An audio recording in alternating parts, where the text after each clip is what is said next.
tryptophan laden CU podcast. Post Thanksgiving for Tuesday, December 3rd, 2019. That's Ian Ferguson. Stuffing filled Ian Ferguson. I'm Sweet Potato Pie, Pat Contry. On the podcast, we'll be talking about Toys R Us making a return, Lincoln Mario Maker 2, and Atari VCS update. We're all excited for that. Our graded games, a horrible investment, and more, and a Q&A, and a Patreon poll. Ian, how was your Thanksgiving, real quick? It was fantastic. I made ham. I did a glaze with brown sugar. Glazed ham. Glazed ham. Barrel-aged honey. That shit's good. It was honey that was aged in whiskey barrels. Super tasty. You didn't tell me you're doing that. Yep, I did. So I did that. I told you everything that I was doing. No, you didn't mention the glazed ham. Yes, I mentioned that. I probably mentioned it on the previous podcast. Glazed ham is a fetish of mine. It would have stuck to me. But yeah, I did ham, mashed potatoes, beans, etc. But beans, greens, potatoes, tomatoes. You name it. We spent, besides cooking, we spent most of the holiday actually playing Sega Saturn. While Vonnie owns many good games for the Sega Saturn, we played mostly movie-based games. We played Independence Day, we played Congo, we played Street Fighter, Congo. The movie, the game. I will say, shout out to Retrobit. We were using their new controllers. Those worked extremely well. Saturn ones? Yeah, the Saturn ones. They were really good controllers. We had broken them out just like, I think we had used them once before. So we put them through the paces. Nice. Congo's interesting. It's a first-person shooter. It has very poor depth of field. So luckily it has an onboard map, because most of the time when you're playing the game, you're just looking at the map and making sure you're moving through the trees the proper way. Nice. But yeah, that's what we did. It was fantastic. I normally don't eat that many carbs in a week or 2 weeks as I did in a day. So my body like rioted after that meal. All right, Dr. Atkins. It was crazy. It made me feel very slow for about 3 hours. I think that's what Thanksgiving does mostly to people. The mashed potatoes and everything? Yeah, I went all out on the mashed potatoes. Cream, butter, sour cream cheese. Okay, that's not just carbs. That's just like, let's load this up to be the worst thing your body They were can delicious, digest. though. Of course. They were delicious. But I mean, it's not, that's like I've been watching what I eat for like 3 months you now. Look I was like, trimmer. I've lost 21 pounds. You're hitting the gym, aren't you? Yes. You don't ever go with me. I invite you to the gym. You don't want to go with me. You should try yoga. Build up the yoga booty. It's good. When Vonnie's at yoga on Mondays, when you're there, that's when I'm recording the Extra Napkins podcast. What was your excuse the other 5 years not to go to yoga? I don't know, but I have one now. I like the. Yeah, I have an excuse now. The last 2 months, but not before. So there, Pat. That's my Thanksgiving was. My Thanksgiving was okay. I spent it with. Believe it or not, my handyman invited me. And it was nice. The average age of everyone was like 79. I'm not even joking. How old's your handyman? He's only 60, but okay. His I think his girlfriend's mom was there and others. So it's good to like share stories with people. Like the one old woman I helped make the gravy, and she explained how in the 70s she was like a cookbook writer. She would because she said like in the 70s like there was no like South American cookbook in the U.S. So she made one. She went there. Oh, that's cool. She did I think she like went to Turkey, and so she did like a Turkish cookbook, and did like travel stuff. And that's interesting when you're in the 70s, the publishing world. And I explained what I did, and it was, at dinner I really explained what I did, and then it was either the people were so old that they're pretending to know what I was talking about, or they just glazed over from all the information I was spewing out. Like a ham. Like a glazed ham. Their eyes were glazed over like a ham, but they were semi interested. But it was interesting. There was one woman around my age who's a local actress, and at first I thought, Glenn, is this like a setup thing because she's the only person my age and I think she's single? But I was like, no, her mom was there. So I was like, okay, it wasn't like a sneaky like sitcom setup situation there. But it was fun though, and I didn't eat I try to eat like almost as much as I used to. I can almost do a plate and a half of stuff, and no, it's not. I can't do it anymore. I can't even do a second plate anymore. I forced the turkey was so delicious. I had to get a second plate of dark meat. Like I just had to, and the stuffing was good. Or dressing. It's dressing when it's inside the turkey. It's dressing. I thought it was dressing when it's outside the turkey. Oh, is It's it? stuffing when it's Oh, in the that makes turkey, sense. hence stuffing. Well, the stuffing was good. As I make a fisting motion. There was an option for dressing or stuffing, but you always go for the stuffing. It's always more moist and good. So other than that, what's going on? Lots of little things going on. New NES Punk video. We'll talk about more in detail later. Two in a month. Wow. Check it out. It's AVGN versus Pat in Combat.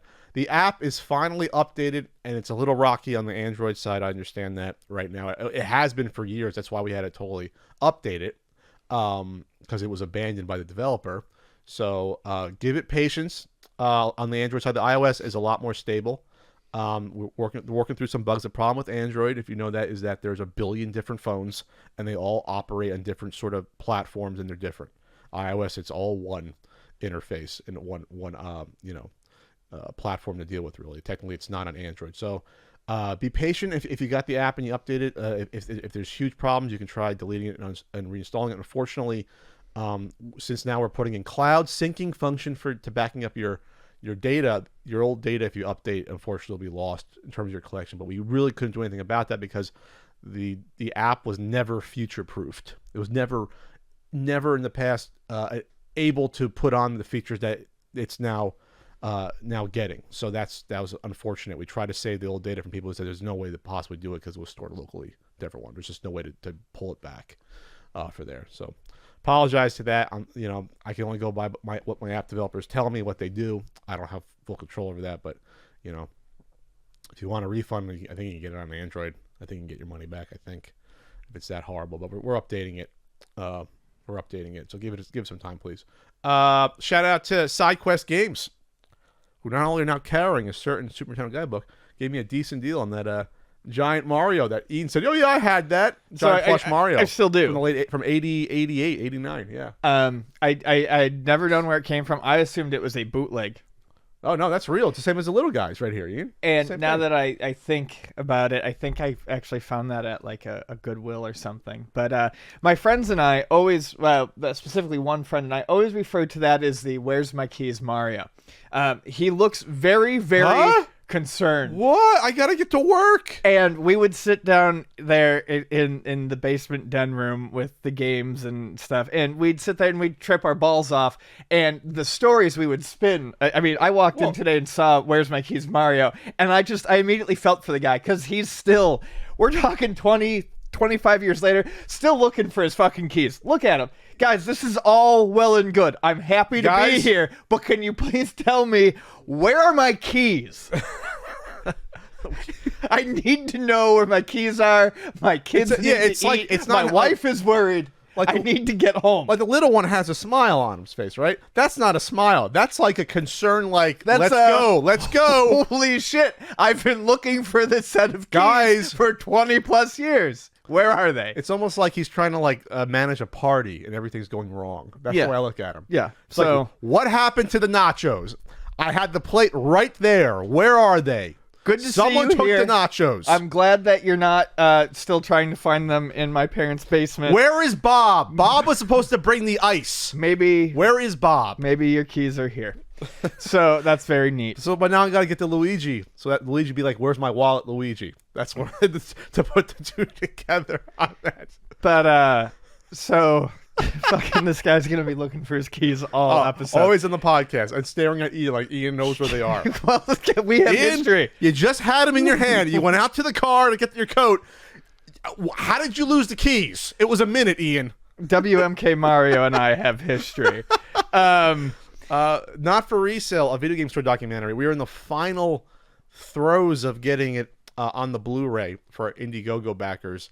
Most people listening probably aren't an Indiegogo backer, but also to get it up on Amazon for video on demand to purchase or to rent, hopefully in December. And so that's going to be, you still have to see it. I still got to send you the Dropbox link. I owe you that, and also Alex to watch that. And then it's going to be good. We're just, there's a couple little glitchy things we have to just sort of smooth out, a couple audio things, and it'll be good. I'm finally, happy to get it out there. Yeah. Little glazed ham rumbling. We were asked numerous times on the podcast during searching for topics this week about Black Friday. And figured we could touch on that real quick. Basically, the idea that Black Friday is diminishing, or it's over, or it's no longer a thing. And I agree. I agree wholeheartedly on that. You don't go out and do any Black Friday shopping. I haven't done Black Friday in like 12, 13 years at least. I don't think I ever have. But I used to hear the stories of like the Best Buy near me in New Jersey. It was like people would get there at like literally 1 a.m. Yeah, Thursday. People would camp out Friday overnight. morning, yeah. I mean, I think the peak of it was probably. So I first I'll say late yes. 2000s? It's definitely dropping. I would say the peak of it was probably 2010, 2011, late somewhere in there. Something like that. I know when I first started dating. Doorbusters. When I first started dating Vonnie, she would have to leave.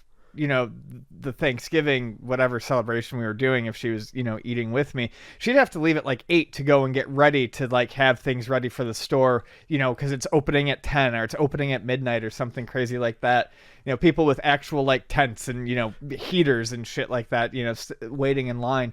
And we would do no business. Luna would do nothing because everyone would be at the big box stores. As time has gone on, I think, especially in the past, like it's been very quick. I would say in the past like 3, 4, 5 years, it's severely dropped, and now it's basically nothing. I don't think comics and stuff, Vonnie's business, does anything particularly special. The malls don't seem to open as early as they used to. I know the malls used to open at like midnight, I think, some of them for Black Friday. Jesus Christ. And now, Vonnie went to work at she was working a mall store on Black Friday this year, and it opened normal time, I think. Maybe a little bit earlier, like 7 or 8. So it was earlier, but it's not as bad as it used to be. And I think the surest sign that Black Friday is changing from what it used to be is Luna. We've actually been doing business. We've seen business increase over the past 5 years. I think less people are going to the big box stores. I think a lot of people still try to do holiday shopping, but there's less of a focus on waiting in line and getting, like you said, the doorbuster deal. And Cyber Monday and online shopping, I think, have everything to do with that. Cyber Monday, here's an article that I just saw. This isn't going to be a main topic, but I think it's important. 9 billion, was it say 9.4 billion it did yesterday? Yeah. In the U.S., $9.4 billion in online sales. As online shopping... That doesn't count the weekend. There's always stuff going on throughout the weekend, too.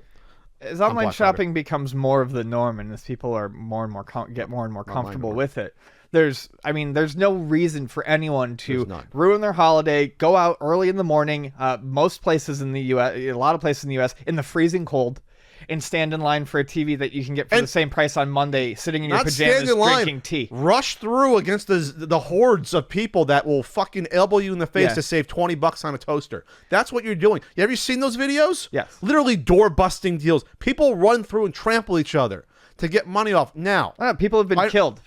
People have been killed. I understand. I am of two minds. I understand that there's a lot of people that are less fortunate that this is their one time to buy presents to save money. I get that. But at this point in time, it's not as safe, from what I've seen, to do that, and it's not worth your time and effort to do that versus looking online. It definitely is not. Or your livelihood. I mean, it's not worth your well-being, because there's so many other options now. And it's like it's now a sport. It's like a sport. When you see people running and like diving on the piles, it's a mob, and it becomes like a sport, and it's sickening to see that happen, especially in this day and age with online sales. You can just do that and be safe and not have to worry about it, and just be safe, because it doesn't it looks dangerous sometimes. And it used to just be a Friday, and now and I think this is what, and I think now it's on Thanksgiving, and now I think retailers have realized that it's not healthy for their employees, it's not healthy for them, it's not good for anyone, it's less stress. Black Friday, when it used to strictly be a Friday, now it's oftentimes the Wednesday before Thanksgiving, and also Thanksgiving if you want to go out, and Friday and Saturday and Sunday, and once you get to Sunday, you're rolling right into Cyber Monday. And I just got paid today. I'm going to take advantage of a Cyber Monday sale when I get home that's gone into Tuesday. So, there was a Disney Plus one. So these sales just keep bleeding and getting longer. I'm going to go home and go shopping for music tracks on Beatport, because the Cyber weekend sale doesn't end until tonight at midnight. So there's really, it's not as it's not as imperative that you get it right then and there as it used to be. You have some time. But there's a lot that say you have to do the deal only on Monday. I get that. It's an imperative to buy it. I totally get that. Yeah, there was even a Disney Plus one. It was like $50 for the whole, $60 or $5 a month for Disney Plus. I still don't think Disney Plus is worth it because I only want to see The Mandalorian. That's the only show I want to see on there. So I'm gonna I don't think it's worth it yet either. I just don't have that. I don't have that kind of interest in I don't have that kind of interest in Disney properties as a whole. I don't rewatch Marvel movies, and I do a little bit, but not. There's only like 4 that are rewatchable to me. I can wait on The Mandalorian. Yeah, wait on Baby Yoda. It's interesting how he doesn't have a voice, does he? Mandalorian? No, Baby Yoda. I don't think so. I just think it's funny that here I am thinking. I guess in my naivety, here's going to be like a like a sort of grim, darker Mandalorian. It's a grim, darker Star Wars, and we got to throw in a cute baby plush Yoda there. It's not Yoda. I know it's yes. Actually, man, I know it's not Yoda, but we don't know the name of the species that Yoda is. And I mean, I don't think he's actually that young. He's 50. Oh, okay. That's young for whatever species that is. There's only been Yoda, and then the one female-looking Yoda in Phantom Menace that you never saw again. What the hell did they do to Yoda in Phantom Menace? That puppet was awful. It looked nothing like the puppet from the original trilogy. Anyway, that's why they changed it to CG later on. All I remember from Black Friday as a kid, it was just Midnight Madness sales. Remember Midnight Madness? Yeah. And it wasn't always after Thanksgiving. Sometimes I think they were like random days in December. But I remember my father, my uncle, going out and for Midnight Madness sales at like Tops. Remember Tops? Those were stores. Tops in Buffalo is a supermarket, so I don't. Okay, so Tops was electronic stores, semi-regional, New York, New Jersey. Could have been the first time I saw an NES set up. Sometime in 1986 was at Tops. I'm wondering what the hell is that. But they'd had Midnight Madness sales, and they would do like get like a 12-inch color TV for like $100, and that was an insane deal. That was like a $250 thing, probably like an 85, 86, 80. You know what I mean? Like that was a great deal. So you go out to there, and they probably have like only 5 or 10 of them to get you through the door. So stuff like that, my dad would try to get. Things like that. Those are the kind of deals. 12-inch TVs, whatever. 16-inch, the smaller ones, they were still expensive when we were kids. Right. And that was it. But it wasn't go on Thanksgiving to shop. That was never a thing. It was like, well, okay, stores open at 7 a.m. at JCPenney on Friday. That's basically what it used to be. But I don't remember my parents dragging me around for a lot of that stuff. I don't remember that specifically. Maybe Sears. I'm not sure. All right. So Ian, we've got a YouTube topic. YouTube is lightening restrictions on video game content. And we're still in the intro. We're going to talk about this briefly. So a policy update aims to better reflect the difference between real world and simulated violence.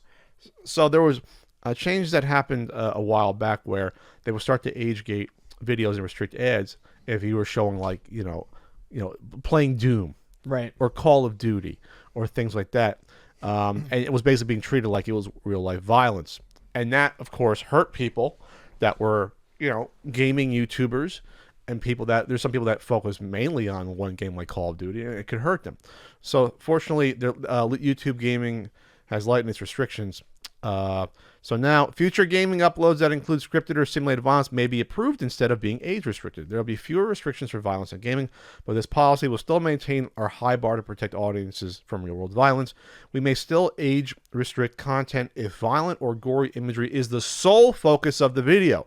For instance, if the video focuses entirely on the most graphically violent part of the video game.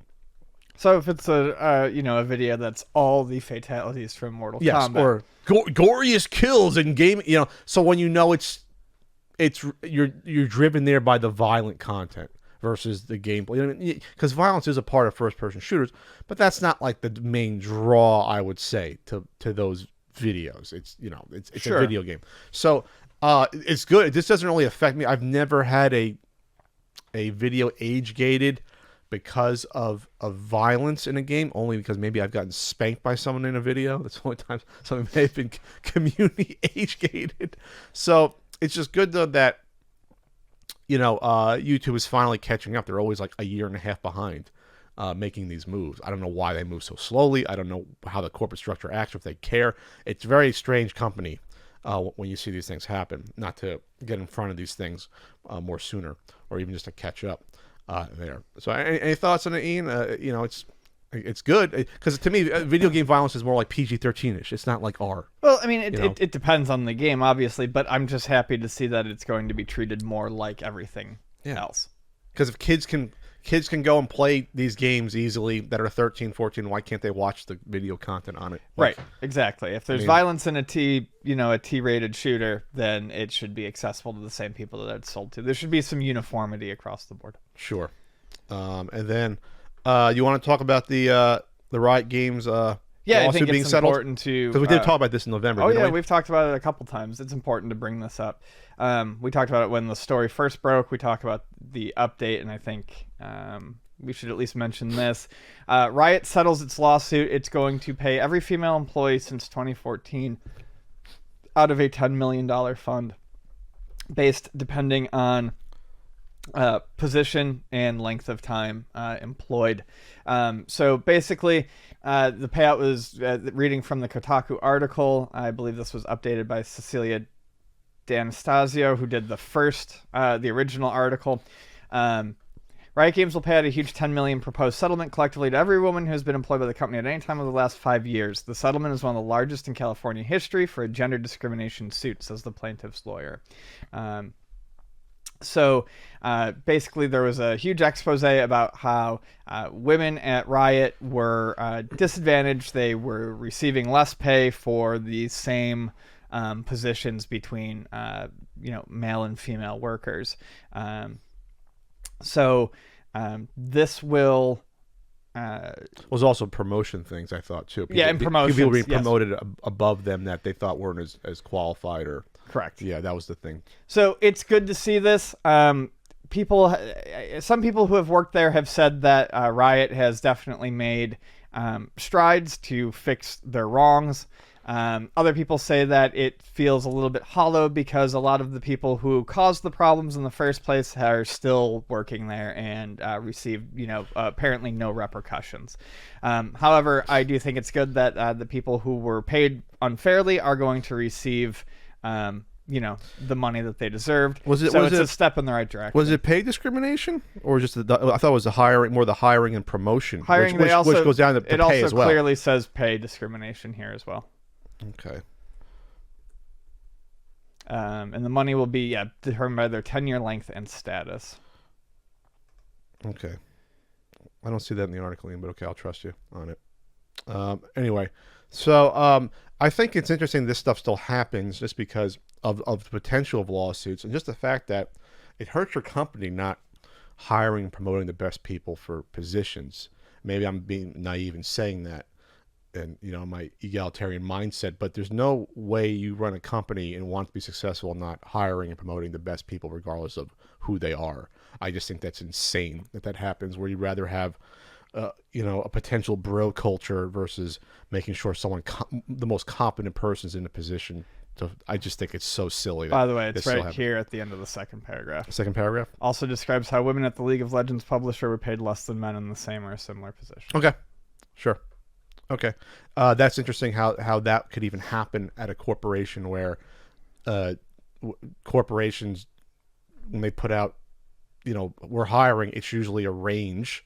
It says straight up, we pay between this and this for the position based upon experience and that. It's just so weird. I don't know. I guess the corporate culture I was in, I guess, was more stringent on this stuff, where it was by the book. This is how we do business. And I guess if it's a video game company, they think it's, we're loose. You know what I mean? Well, that's exactly my guess. A video game company is likely not going to be run the same as whatever it was you were doing. That was not a video game company. Market research. Yeah. So, I mean, I just think it's strange that this can happen, but this is where they get bitten. They got to pay up. But unfortunately, the women for these positions, they move on. So the company loses the talent and people get a sour taste in their mouths, not a sore mouth. Not a sour mouth. Get a sour taste, and it's just you cannot run a company like this. You have to run a company cold and objective, and not favor a certain gender to promote positions because you want a certain bro culture. I mean, I just don't. Whatever. Maybe I'm naive when it comes to stuff, but I just think it's strange that this stuff can still happen like this. Like I said, it's a video game company. It's maybe they think they're immune to that, or I don't know. Anyway, so that's all. So that's good, and good reporting from Cecilia, of course, who was on top of this for a while. She got an award. Did she get a journalism award? I saw. She should have. Yeah, because she's been doing good work.